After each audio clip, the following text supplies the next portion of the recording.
Hello. Deepak ji, very good morning. नमस्कार जी। मैं नवीन साहू बात कर रहा हूँ सुखबरदान आई लिंक से। अच्छा जी सर। आपसे ये 2 मिनट समय होगा बात करने का कि स्कूल में है?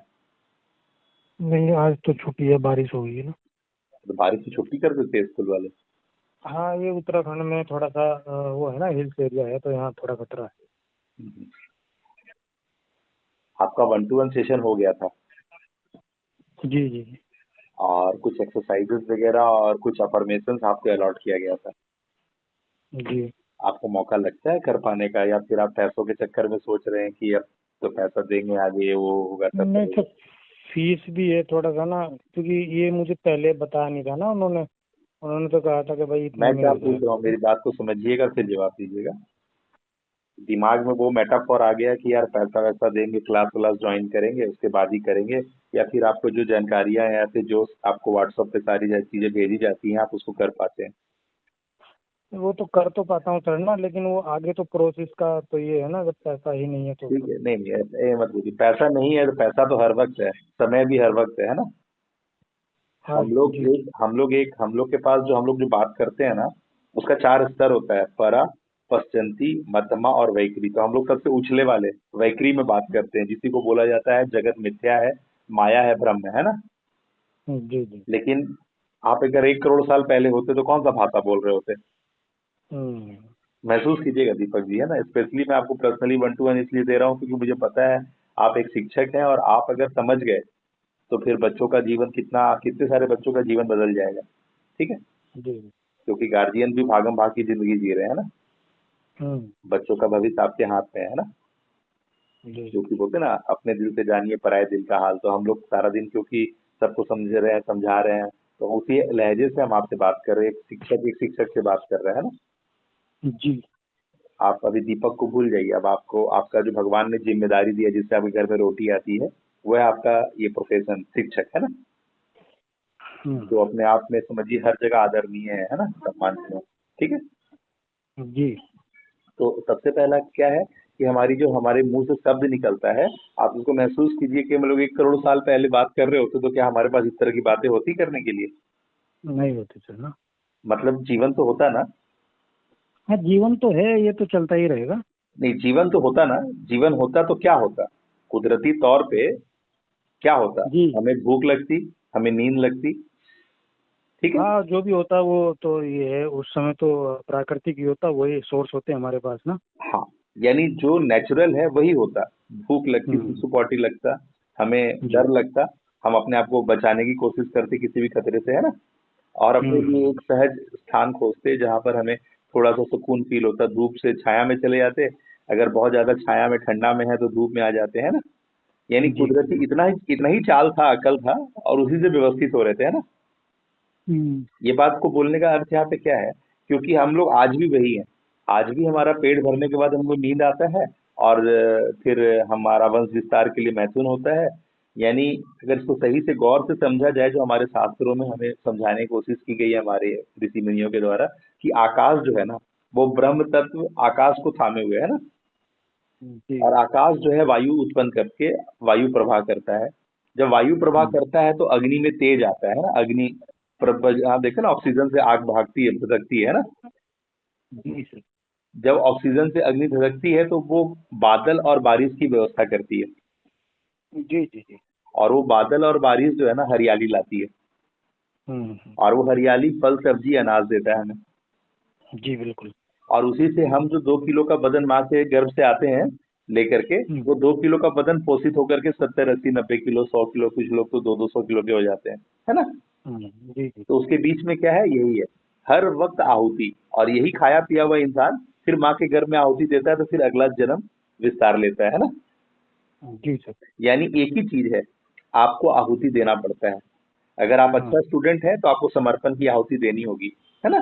अपने बच्चों को हाँ। बोलते हो ना, बेटा अपना ध्यान एकाग्र करो, है ना, अपने पढ़ाई पे लगाओ, है ना। जी जी। तो कहने का मतलब है सिर्फ एक ही चीज होता है। सिर्फ एक ही चीज होता है, एक चीज को बार बार करना है। रोटी एक दिन में गोल नहीं बेलता एक बच्चा, है ना, एक इंसान, है ना। उसको बार बार जब हम्म। 10 15 बार रोटी बेलने के लिए दिया जाता है, तब वो रोटी को गोल गोल बेलने लगता है ना। जी। नहीं तो उससे पहले उंगली हाथ में आटा लगा करके दिखाता है कि देखो मेरे उंगली में इतना सारा आटा लग गया, अब मैं कैसे करूँ कुछ, है ना? हम्म, तो वो क्या है, जब आप करते हो तभी आगे बढ़ते हो, है ना? जी जी जी अभी आपके लिए सेल्फ मैनेजमेंट का एक कोर्स मैंने आपको अलॉट किया है ना? जी। आपने खोल के देखा है? ऊपर में मैंने अभी हाँ, ऊपर में चैलेंज एक लिखा हुआ है। अच्छा। ऊपर में चैलेंज लिखा हुआ है, ठीक है ना? हाँ जी और जी जी। और आपको कुछ एक बातें पहुंचाई गई हैं आप तक, है ना? हाँ। देखिए पैसा क्या है ना, समझिए पहले पैसा क्या है, पहले इसको समझिए कि आप शिक्षक है ना? जी। एक लोहार है, एक सोनार है, एक कपड़े वाला है, एक अनाज वाला है ना? हाँ। है ना? बात समझ रहे हैं? जी। हम लोग अगर पैसा को समझेंगे तब आपको ये बात समझ में आएगी कि हम लोग सब अपने सिर्फ श्रम दान के लिए हैं। श्रम दान का मतलब जो शरीर से हो पाता है, जो हमारे शरीर के साथ जो हमारा विवेक और हमारा बुद्धि जुड़ा हुआ है, इसके सामर्थ्य से हम किसान हैं, हम लोहार हैं, हम सोनार है ना? हम औषधि देते हैं, हम हर हर चीज कर पाते हैं, हम शिक्षक है ना? ठीक है? तो हमारा एक दूसरे को सेवा का दान देना होता है। अगर कुछ नहीं होता तो हम लोग कैसे जीवन जी रहे थे? हम लोग इसी इसी प्रक्रिया से जीवन जी रहे थे कि हम एक दूसरे पे आश्रित थे, है ना? हाँ। तो आज भी वही है, लेकिन हर काम टैक्स से जुड़ा हुआ है, हर काम कर से जुड़ा हुआ है। तो गवर्नमेंट के लिए, राजा के लिए राजस्व चाहिए उसको, है ना? तो राजा प्रजा पोषित करता है, राजा भोग विलासी नहीं होता है। तो जो राजा प्रजा पोषित करता है, ठीक है ना, उसी को राजा माना जाता है। जो भोग विलासी होता है उसको फिर कहीं ना कहीं दंडित किया जाता है, कोई ना कोई ऐसा साम्राज्य व्यवस्था बनता है कि वो राजा को फिर गद्दी से उतारा जाता है ना? जी जी बिल्कुल। और गवर्नमेंट, हम लोग जिस परिस्थिति में रहते हैं, तो ये पैसा, ये कर सिर्फ इसीलिए बनाया गया कि हम राजस्व को वसूल सके सेंट्रलाइज वे में, है ना? कोई हमें बकरी दे दे, कोई हमें अनाज दे दे, कोई हमें लोहा दे दे, कोई हमें सोना चांदी दे दे, कोई हमें कुछ दे दे, तो हम कहाँ रखेंगे उसको, है ना? राजा के लिए क्या प्रॉब्लम हो गया कि पैसा, ये जो हमें कर के रूप में हासिल होता है, एक का 10वां अंश या 20वां अंश, जैसे भी हम लोग 18 से 20% जीएसटी देते हैं, कुछ कुछ जगह में 26 या 28% जीएसटी देते हैं ना, हम्म। Plus income tax, sale tax, बहुत सारी चीजें टैक्सेस है। अगर आप 1 करोड़ रुपए कमाएंगे तो आपके हाथ में कितना आएगा? 51-52 हजार रुपए, 51-52 लाख रुपए आएगा। यानी 45 to 48% पैसा गवर्नमेंट ले लेगी, है ना? जी सर। आपको पता है ना कि लॉन्ग टर्म कैपिटल गेन भी होता है। मान लो सोना घर में पड़ा हुआ है या प्रॉपर्टी है आपके पास, तो भी लॉन्ग टर्म कैपिटल गेन हो रहा है ना? आप कुछ अकाउंट्स के बारे में आइडिया रखते हैं? हाँ सर।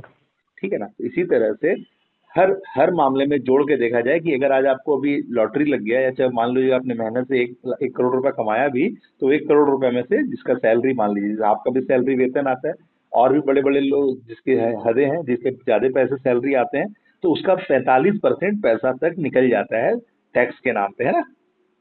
हम्म, यानी जितना बड़ा पैसा कमाते हैं आप उतना ज्यादा कर देते हैं ना? जी। तो ये आपको समझना होगा कि इतना पैसा को गवर्नमेंट अपने पास कैसे रखेगी? मान लीजिए आप लोहार की हैसियत से लोहा भेज दीजिएगा, या सोनार की हैसियत से सोना भेज दीजिएगा, तो समझ में नहीं आएगा ना। बकरी पालते तो बकरी भेज दीजिएगा, गाय पालते तो गाय भेज दीजिएगा, है ना? हम्म, तो इसको सेंट्रलाइज करने के लिए द्रव्य और मुद्रा का व्यवस्था किया गया। तो बस उसका उतना ही औकात है। जो असली औकात है वो ये है कि हम लोग को जो करना पड़ता है, वो उसका एक मेजरमेंट किया गया है ना? इसीलिए हमें हर वक्त ये बात का ध्यान रखना होता है कि हमें हमारा शरीर, हमें बोलते हैं ना, इसको हम लोग बहुत बोलचाल की भाषा में बोलते हैं, ये शरीर नहीं, ये मोक्ष का द्वार है। क्या है ये? शरीर हम्म, नहीं है, मोक्ष का द्वार है ना? मोक्ष का द्वार का मतलब कि जितना भी भगवान भगवान हम लोग जानते हैं ना, भगवान कुछ और नहीं, हमारे बॉडी में ही विराजते हैं ना। जो 33 कोटि देवी देवता बोलते हैं, वो हमारे 33 वर्टिब्रा है हमारे स्पाइनल कोड का, है ना? हाँ। ठीक है? और जो 10 अवतार है, ब्रह्म विष्णु के 10 अवतार है, वही माँ के गर्भ से विस्तार जो लेता है बच्चा 9 महीने में, है ना? वही हाँ। विष्णु का 10 अवतार है ना? वो जो 72 हजार नाड़ियां हैं, वही सितार है ना? वही वीणा है ना? ठीक है? जी। और वही जो हमारी दिल की धड़कनें धड़कती है, वही डमरू है ना? बोर तो नहीं हो रहे आप? नहीं नहीं सर, तो वो सुन जो रहा हूँ मैं दिल ना। की धड़कनें धड़कती है, उसी को डमरू बोलते हैं, डब डब डब डब बजते रहती है ना? जी जी जी। तो हमारे पूर्वज बहुत बुद्धिमान थे, इसीलिए सारी चीजों को रेस्पेक्ट दिया जाए, क्योंकि हमारा फिलॉसफी रहा है कण कण में देवत्व है।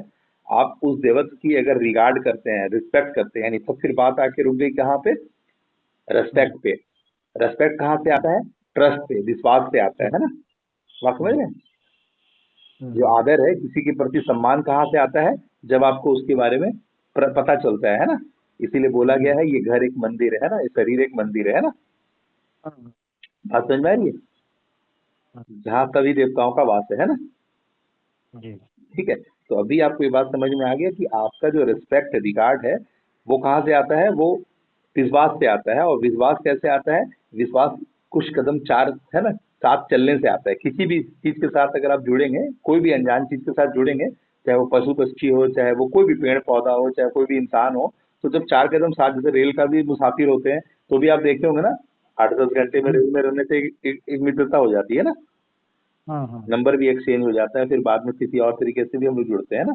तो कहने का मतलब हम्म, है कि जब आप कुछ समय बिताते हैं, कुछ दूर साथ चलते हैं, तो ऑटोमेटिकली वो दायरा समझ में आने लगता है और हम लोग उसके बंधन में बंधते हैं, है ना? जी, जी, जी।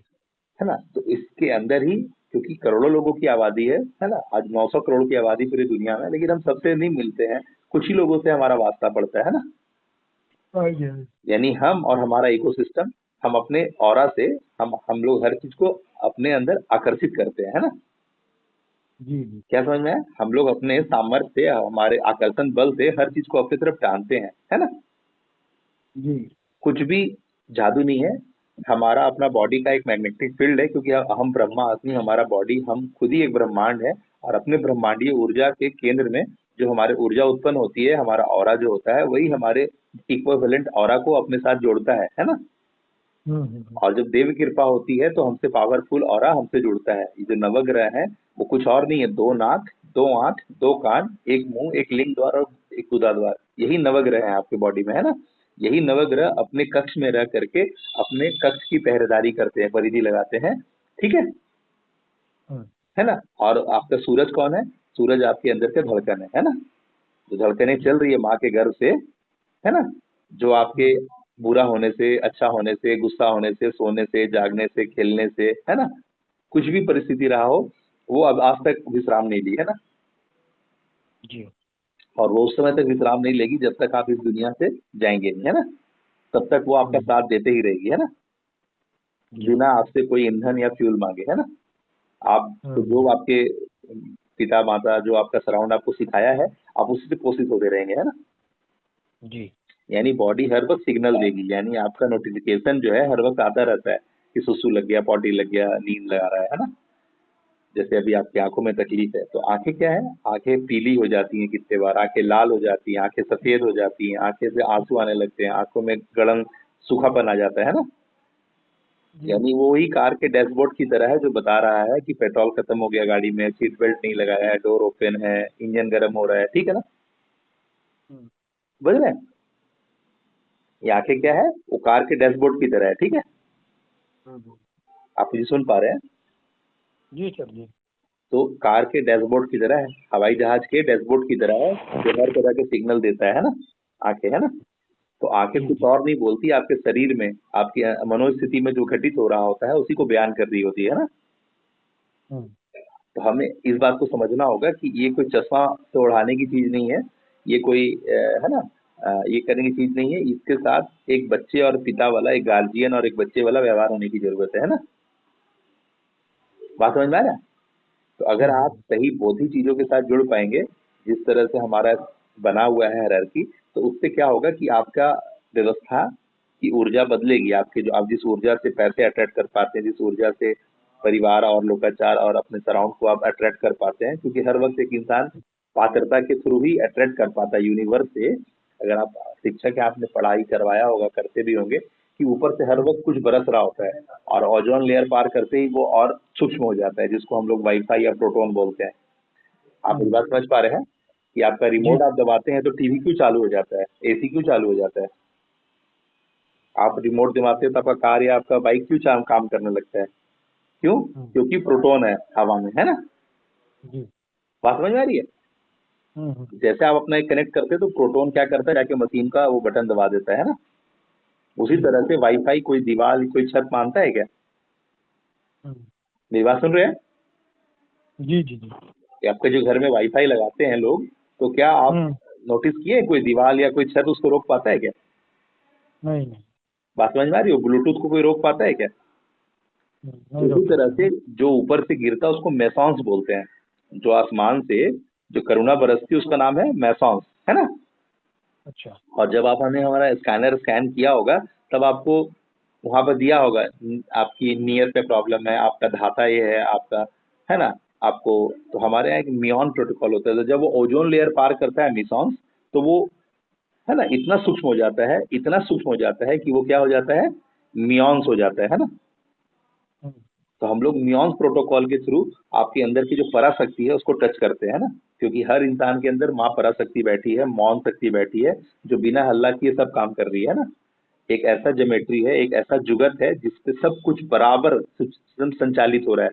आप बाहर से कितना भी कोताहल कर लीजिए, बाहर से कैसा भी कुछ भी कहीं भी पहुंच जाइए आप, लेकिन अंदर का व्यवस्था अपना काम करना नहीं भूलता है ना।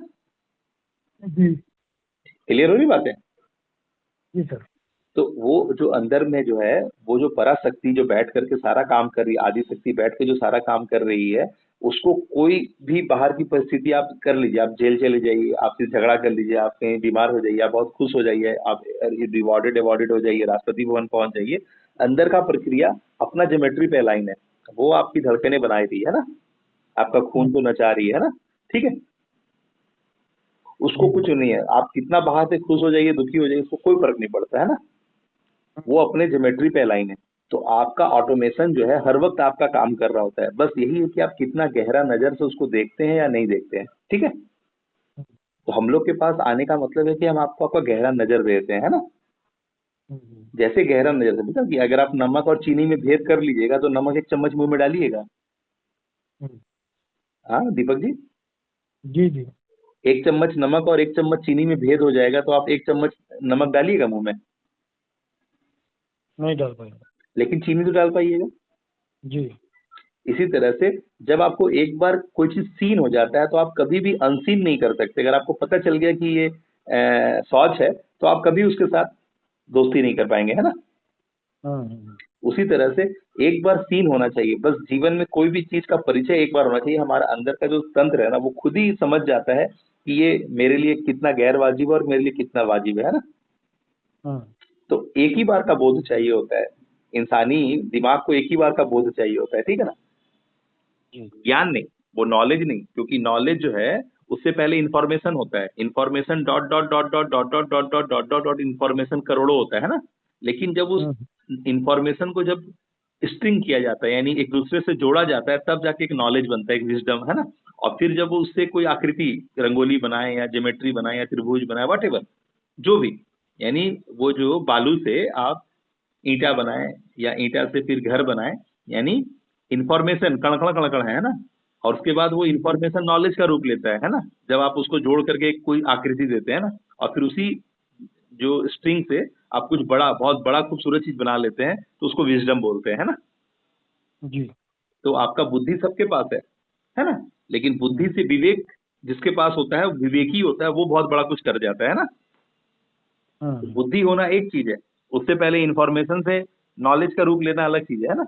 लेकिन विवेकी होना उससे बहुत बड़ा चीज है ना, बोधि होना बहुत अलग चीज है ना। जी। जैसे गौतम बुद्ध हो गए, उसके बाद तो हम्म, बैठे नहीं ना पेड़ के नीचे, उसके बाद तो भ्रमण करना शुरू कर दिए ना। जी जी जी। यानी इसका क्या अर्थ है, आजकल की भाषा में इसको लर्न, प्रैक्टिस एंड शेयर बोलते हैं। ठीक है। अच्छा। पहले पढ़ो, फिर उसको रियाज करो, और फिर उसको दूसरों में बांट दो, है ना। जी। इसी को हमारे पूर्वज में इसको बोलते थे पहले आइसोलेशन। यानी पहले एकांत में चले जाओ, क्योंकि तुमको ज्ञान बाहर वाला नहीं देगा, तुम्हारे अंदर ज्ञान बैठा हुआ है ना। हम्म, समझ में आया? इसको बोलते आइसोलेशन, है ना। जी। फिर बोलते थे रियलाइजेशन, है ना। जो तुम आइसोलेट होकर के रहे हो, उससे तुमको बहुत सारी चीज रियलाइज हुआ है ना। हम्म, और जब तुम रियलाइज कर लेते थे तो फिर कंट्रीब्यूशन, फिर उसको तुम, है ना, हम्म, बांटते थे, है ना। जी क्लियर हुई बात है। आज के डेट जी। में लर्न, प्रैक्टिस एंड शेयर, है ना। हम्म, पहले के में आइसोलेशन, एकांतवास, है ना। लोग जंगल चल जाते थे, पहाड़ पे चल जाते थे, हिमालय पे चल जाते थे, है ना। जो हम्म, वानप्रस्थ, आपको पता है ना, वानप्रस्थ बोल करके एक चीज होता था हमारे यहाँ, है ना। मान प्रशाश्रम हो गए। ठीक है ना। पहले ब्रह्मचर्य हम्म, होता था, ब्रह्मचर्य के बाद हम्म, गृहस्थ होता था, ग्रह- गृहस्थ के बाद वानप्रस्थ होता था, वानप्रस्थ जी। 40 साल के बाद हो जाता था, है ना। हम्म, उसके बाद यही दुर्गा माँ के 9 रूप में आता है। पहले माँ शैलपुत्री होती है जो हिमालय के बेटी के नाम पे पहचानी जाती है, और वही आगे बढ़ के ब्रह्मचारिणी कुसमांडा होते हुए आगे बढ़ती है, फिर बाद में सिद्धिदात्री हो जाती है। सिद्धिदात्री का मतलब अब वो अपने समझ को दुनिया को बांटती है ना, जी। सिद्धियां को देने वाली है ना, हम्म। बुजुर्ग जानकार। उसी तरह से 45 साल 40 साल से एक आदमी वानप्रस्थ में चला जाता है। 40 साल के बाद का उम्र वानप्रस्थ का होता है, और वानप्रस्थ के बाद फिर वृद्धा आता है, तब आप सिद्धिदात्री हो जाते हैं। तो 55 56 के बाद फिर वही जो वानप्रस्थ में मियाँ और बीवी अलग अलग होके चला जाता था, दादा दादी के हवाले अपने बच्चों को छोड़ करके, दादा दादी हम्म। बच्चा को पोसता था, और फिर दादा दादी जब अंतिम चला जाता था अपने जीवन के बाहर, तो फिर वही माँ और बाप फिर से लौटते थे, फिर से उनकी शादी होती थी। आपको पता है ना, ये हम्म। सब हमारे भारत का कल्चर था, है ना। जी। और फिर वो अपने पोते पोतियों को पोसते थे, और फिर उसका बेटा और जो बहू थी वो फिर अलग अलग रास्ते निकल जाते थे, है ना, एक साथ नहीं निकलते थे, अलग अलग रास्ते निकलते थे, है ना। जी। जी। तो इस तरह का संस्कार से हमारी व्यवस्थाएं थी, क्योंकि हमें अपना मोरल नहीं पता, हमारे अपना इथिक्स नहीं पता। हम काजल आज बनाना बंद कर दिए क्योंकि रोटी में लगा के खाने की चीज नहीं है ना। हम्म। तो हमें पता चल रहा है कि हर चीज एक दूसरे से इंटरकनेक्टेड है ना। हम्म। तो अभी हम लोग जो आपको व्यवस्था दे रहे हैं, उसमें आप अगर पूर्ण रूप से नहीं लग रहा है कि नहीं इतना पैसा, इतना तो इतना पैसा नहीं, आप तो अभी 25 लाख का कार भी खरीद पाएंगे। अभी आप है ना, करोड़ों का घर भी बना पाएंगे। लेकिन सबसे पहले आपको ये देखना है कि आप हैं कौन। अगर आप अपने आप को वही दीपक जिस सराउंडेड माइंडसेट के साथ आप चल रहे हैं, वो आपका डीएनए लूप है ना। क्या है, जी। क्या नाम दिया आपको मैं, बोलिए। जी। जो सराउंड से सराउंडेड है आप, वो डीएनए लूप है। अच्छा, डीएनए लूप। हाँ, डीएनए का लूप है। मम्मी और पापा के जो 7 पीढ़ियां है ना, उसका पानी हम्म। आपकी बॉडी में 73% वाटर है ना, जी। जो मस्तिष्क कैरी करता है, और 71% वाटर जो है वो बॉडी कैरी करता है। हम्म। ठीक है, ये कौन सा पानी है, यही आपके पूर्वजों का पानी है। आपका नाक, नक, कद, काठी, आवाज, काया, बाल, नाखून, समझ में आ रहा है। जी। ये सब क्या है, आवाज, ये सब आपके पूर्वजों का है ना। यानी आप अपने घर के हम्म। पूर्वज खुद ही हैं। हम्म। ठीक है। जी। कुछ अंश मम्मी के परिवार से और कुछ अंश पापा के परिवार से आया है ना, और आपके बच्चों में भी सेम चीज दिखाई दे रहा है ना। जी।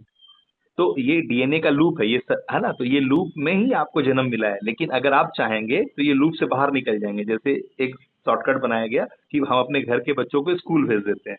शॉर्टकट क्या है, हम्म। कि अपने घर के बच्चों को स्कूल या हॉस्टल भेज देते हैं ना। यानी वो उस हम्म। सराउंड से, उस लूप से छोड़ के एक अलग दुनिया में, अलग संस्कार में, एक अलग गुरु के पास भेज देते हैं, जहाँ की सिस्टम, जहाँ की हायरार्की उसको बिल्ड करती है ना। जी।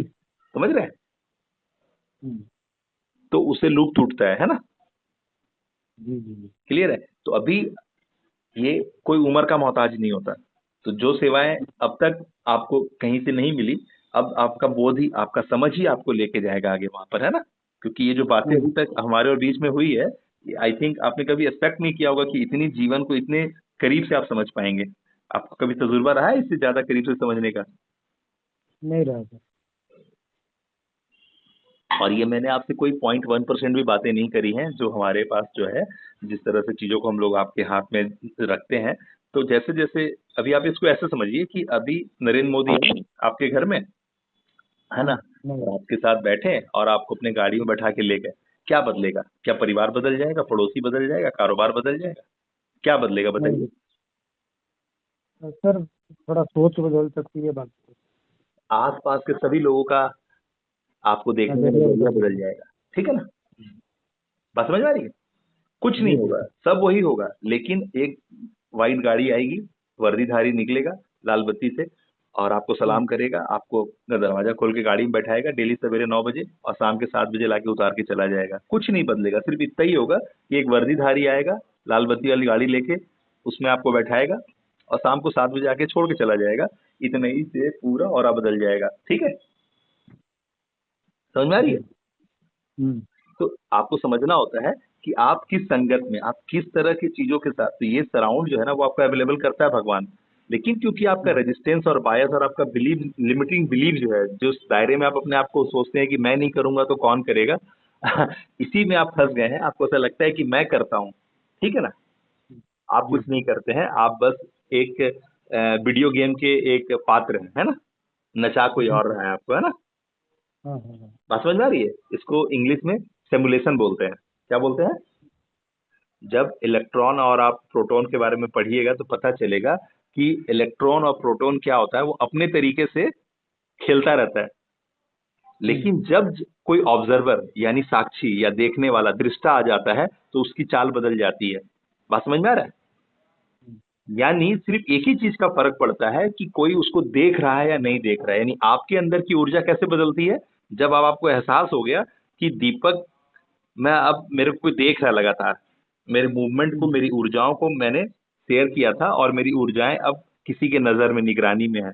आप, है ना, जैसे क्लासरूम में सर बैठ गए तो बच्चे लोग हम्म, शांत हो जाते हैं ना, जी। अपनी दुनिया में लग जाते हैं, जो उनको टास्क मिला है वो करने लगते हैं ना।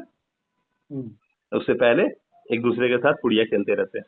ठीक है? जी जी। तो यही सही होता है। तो ये पूरी दुनिया ऐसे ही चल रही, पूरी दुनिया ऐसी चल रही, पूरा ये एटम्स का ही है। हम लोग सब कोई एटम्स ही है ना। अगर हमको देखा जाए तो हम लोग को जब पंच तत्व में विलीन किया जाता है तो हम एटम्स ही बचते हैं, धूल ही हो जाते हैं ना। हम्म तो जो ऊर्जा है वही है करंट, वही है बैटरी, एसी करंट और डीसी करंट, है ना, जो जी। आपको मूव करा रही है। यानी कोई भी गैजेट बन गया, उसमें करंट ना दीजिए, चाहे वाईफाई हो चाहे मोबाइल हो, उसमें अगर ऊर्जा नहीं दिया जाए, प्राण नहीं दिया जाए, तो वो चलेगा नहीं, चलेगा, बैठा हुआ है ना। हम्म तो हम लोग सब कोई पार्टिकल्स ही हैं। लेकिन क्योंकि हमारे अंदर प्राण ऊर्जा दिया गया है तभी हम चल रहे हैं। उसी तरह से हमारा कोई भी गैजेट बन जाए, वॉशिंग मशीन बन जाए, गाड़ी बन जाए, जब तक उसमें ऊर्जा को हम लोग है ना इनपुट नहीं डालेंगे, तब तक वो प्रवाह नहीं लेगा, आगे नहीं बढ़ेगा, मूव नहीं करेगा, है ना। हम्म तो सब निष्क्रिय हो जाएगा। तो अभी बहुत कुछ है आपके लिए। अभी आपको बस अपना मन को किसी तरह की बातों में नहीं डाल के बस एक ही बात जानना है कि मैं अब किसी के निगरानी में हूँ, किसी के नजर में हूँ, है ना। मैंने ऊर्जा जी। एक्सचेंज किया था, मेरी ऊर्जाएं, है ना, मेरी अंदर की जो पराशक्ति है उसको स्थान मिल गया, है ना। हम्म हर कण कण में देवत्व है, उसका औकात है, उसकी इज्जत है। हर एक कण में, है ना। गीता में भी ये बात बोला गया ना कि हे अर्जुन, तू क्या समझता है, मैं यहाँ के एक एक कण को एक एक योद्धा की तरह लड़वा सकता हूँ, मुझे तेरी जरूरत नहीं है कि नहीं। जी। मतलब एक एक कण में, एक एक धूल के कण में वो सामर्थ्य है जो एक योद्धा की तरह लड़ सकता है। तेरी मुझे जरूरत नहीं है। मुझे अगर ये युद्ध में लड़वाना है तो मुझे तेरी जरूरत नहीं है। इसलिए तेरे को जो बोला जा रहा है वो सुन। क्लियर है? हम्म क्योंकि गीता का 11वां अध्याय इस बात की पुष्टि करता है कि वहां पे विराट रूप का दर्शन हो गया था। क्लियर है? जी। अर्जुन के समक्ष विराट रूप में भगवान प्रकट हो चुके थे। 11वां अध्याय इस बात की पुष्टि करता है। लेकिन गीता का अध्याय तो 18वें तक चला ना। जी। यानी जब आपको सब पता चल जाता है तो भी आपकी ताकत नहीं बनती है ना। हम्म बात समझ में आ रही है दीपक? जी जी जी। कि जब आपके सामने पूरा सच्चाई भी आ जाएगा तो भी आपकी ताकत नहीं बनेगी। उसके बाद भी 6 लेसन और है चलने के लिए, है ना, 7 लेसन और है हम्म चलने के लिए। ठीक है? हम्म। बात समझ में आ रही है? कितना बड़ा बात बोला हूं, समझ में आ रहा है? जी सर जी। कि 11वें अध्याय में विराट रूप का प्रकट हो के चुका था अर्जुन के सामने, सब कुछ समझ में आ गया था कि जो है यही है, इसके आगे कुछ नहीं है ना। हम्म क्लियर है? क्योंकि जी जी जी। मौत होता नहीं है, जीवन, मतलब जो बोलते हैं ना, आत्मा की कभी मतलब क्षय होता नहीं, आत्मा कभी क्षय नहीं होता। तो तुम जिसको भी मारेगा, वो आत्मा था, वो आत्मा ही रहेगा, है ना। उसका तुमसे उसका शरीर का नाश करेगा, है ना, हम्म उसके संसाधन का नाश करेगा, है ना। ये बात की क्लियर किए थे। तो भी वो नहीं समझ पाया था। हम्म। जब सब कुछ हो गया तब, तो आपको समझना होगा। तो यही बात है कि आपको कोई भी चीज का जानकारी हम किसी भी लेवल पर दे देंगे, आपको मानना हम्म, ही पड़ेगा। अपने आप को साधने के लिए अपने आप को गुरु सामने वाले को मान करके उसके सामने सरेंडर करना ही पड़ेगा, है ना। जी। बाकी जो भी संसार का जो, जिसको बोलते हैं ना, the peak of materialism is beginning of spiritualism. जो पिक ऑफ मटेरियलिज्म है वो आपके सामने ही खड़ा है। आप क्योंकि एक सिमुलेशन में है, तो आप अपने आप को दीपक मानते हैं, और आप अपने आप को दीपक मानते हैं तो आप अपने हदों में काम करते हैं। आपको लगता है अरे ये मेरा है, ये आप, मतलब जो आपका है उसके बाद भी आप उसको नहीं अपना मान रहे हैं ना। हम्म क्योंकि आप सराउंडेड माइंडसेट के साथ चल रहे हैं ना। जी। तो बहुत बड़ी बड़ी बातें हैं जो, बहुत अदनी बातें हैं जिसका बहुत बड़ा रूप है। लेकिन हम तुम बड़ों सारी चीजों को देखने लगते हैं तो छोटी चीजों को नहीं देख पाते। जबकि कोई भी बड़ा से बड़ा काम हुआ है, उसके पीछे सिर्फ एक ही छोटा सा बात रहा है, एक छोटा सा बात से बड़ा बात हुआ है ना। हम्म कोई भी बड़ा बात किसी बड़ा बात से नहीं हुआ है। हर बड़ा बात के पीछे एक छोटा सा बात है बस। ठीक है?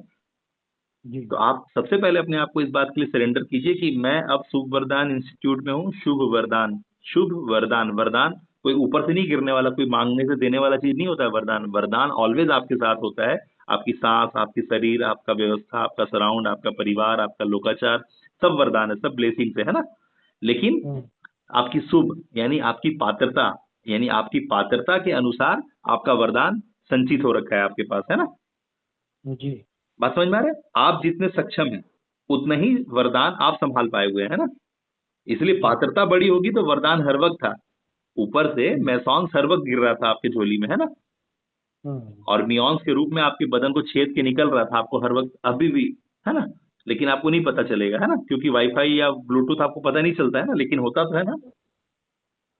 जी ठीक जी। है, क्लियर है बातें? हाँ जी। क्या समझ में आ गया कि आपकी पात्रता, आपकी पोजीशनिंग कितनी शुभ है, आप कितने, है ना, वेसल्स आपका कितना पात्रता है, पात्र है, उतना ही वरदान आप संभाल के चल रहे हैं। तो जो परिवार, जो लोकाचार है, बस सिर्फ इसीलिए क्योंकि आपकी पात्रता उतनी है ना। आपका जी बैंक में जी। जितना भी रुपया है वो सिर्फ आपकी पात्रता की वजह से, आपकी शुभता की वजह से, है ना। तो हमारे यहाँ क्या हुआ है? शुभ वरदान, पात्रता के अनुसार वरदान आप संभालते हैं। क्रिया संस्कारम, तो क्रिया और कर्म दो चीज होता है। बात समझ में आ रहा है? हम्म, क्रिया और कर्म दो बात का नाम है, क्रिया और कर्म अलग अलग होता है ना। क्रिया क्या होता है? क्रिया का मतलब होता है जो अभी प्रवाह में चल रहा है, जो बोल रहे ना 1 करोड़ साल पहले वो क्रिया था, ठीक है ना, क्योंकि वहां पर इंटेंट नहीं था। ठीक है, समझ में आ रहा है? वो हम्म, क्रिया था, यानी हवा चल रही है, कुछ भी हो रहा है ना, हाथ है आपके पास, लेकिन उठा के किसी को चौक से लिखना जा रहे हैं, उठा के चौक से किसी को फेंक के मारने जा रहे हैं, वो कर्म है ना। जी। क्लियर है? तो जब इंटेंट, नियत जुड़ जाता है क्रिया में तो वो कर्म बन जाता है, ठीक है ना। तो कर्म हम्म, आप हाथ उठा के करेंगे तो ही नहीं होगा, पलके झपकाना भी कर्म है, हाथ हम्म, उठा के कुछ करना भी कर्म है। लेकिन उसमें अगर आप वो आंख उठा के नहीं भी कर रहे हैं तो आप सिर्फ, बोलते हैं ना, ओगल साइड, किसी को गंदा नजर से देखना भी कर्म है ना। यानी नियत में, यानी नियत ही नियति के मूल में है, यानी नियत ही जो नियति की माँ है। यानी अगले क्षण में जो घटित होगा आपके जीवन में वो आपके अभी की नियत से स्थापित होगा, है ना। इसीलिए बोला गया है कि आप हमेशा अपने वर्तमान में होते हैं, ठीक है। जी। तो आपका नियत, आप कितने मैच्योर हैं और अपनी मैच्योरिटी के साथ अपनी नियत को अलाइन किए हुए हैं। जितना जैसा नियत वैसे ही नियति, है ना। यानी अभी आपका जब नियत प्रोटोकॉल में हम लोग आपको डालेंगे, नियत बंधन में डालेंगे, वैसे ही आप, हम्म, वैसे ही आप का जो लोअर एनर्जी फ्रीक्वेंसी वाइब्रेशन है वो खत्म हो जाएगा और हायर एनर्जी फ्रीक्वेंसी वाइब्रेशन में क्योंकि नियत बंधन हो जाएगा, है ना। जी यानी आप जान के भी अनजान नहीं हो सकते, मतलब नमक चीनी का भेद जान करके आप भेद भेदाभेद, है ना, अद्वैत को जान जाएंगे आप, है ना। जी। इसीलिए जैसा बोला जा रहा है उसके सामने सरेंडर कीजिए। मैंने ये पर्सनली आपको स्पेशली टाइम दिया क्योंकि मुझे लगा कि आपके जिम में बहुत बड़ा चीज है ना। अगर मैं आपको थोड़ा जी सा मदद करूंगा तो आप बहुत ताकतवर हो जाएंगे, है ना। जी। जी। आप समझ में आ रही है? हाँ जी। अभी आप मेरे को तुरंत एक वीडियो बना के भेजेंगे कि आपको इस दौरान, करीबन 40 मिनट हम आपसे बात किए हैं, इस दौरान क्या चीजें आपके दिमाग में चली, क्या फीलिंग्स पैदा हुआ, उसको तुरंत आप 2-5 मिनट बोल करके स्पष्ट करेंगे कि मैं एक शिक्षक हूँ और मैं दीपक हूँ, मैं उत्तराखंड से हूँ और मैं इस वजह से यहाँ पहुंचा था। क्लासेस हुई, 1-to-1 हुआ, लेकिन कुछ पैसों की बातों ने मुझे रोक रखा था। सारी कुछ मेरे व्हाट्सएप में आया हुआ है, बावजूद इसके कि मैं उसका इस्तेमाल नहीं कर पा रहा था क्योंकि मैं अपने विवेक से, मैं अपने ज्ञान से था कि यार अभी मुझे और पैसे देने होंगे और मैंने कभी उसको उस नज़र से नहीं देखा। लेकिन आज मुझे स्पेशली सर का फ़ोन आया और मुझे जो हासिल हुआ वो ये सारी बातें हैं, 1 2 3 4 करके बहुत लहजे से आपको पेश करें कि आपकी भावना कैसे करवटें बदली, है ना। जी। जो बोध हुआ उसको तुरंत बोलिए, जैसे बोलिएगा वैसे आपकी अंदर की ऊर्जा उस रिकॉर्डिंग में कैच हो जाएगी, है ना। जो पांच जी। मिनट बोल पाइएगा वही आपकी ताकत है, नहीं तो जितना बात आप सुने सब खत्म हो जाएगा आने वाले कुछ समय में, है ना। तो जो बात बोल पाइएगा वो रिकॉर्ड हो जाएगा, कैच हो जाएगा। 5 मिनट बोलिए, 7 मिनट बोलिए, 3 मिनट बोलिए, जो बोल पाते हैं, जो बोल पाइएगा वही रुकेगा, न जो नहीं बोल पाइएगा वो रुकेगा ही नहीं, वो सब हवा हो जाएगा, है ना। हम्म। तो उस ऊर्जा को तुरंत बांधिए और बांध के मेरे को दिखाइए कि आपने क्या बांध पाया, है ना। ठीक है। चलिए, ऑल द बेस्ट। ओके।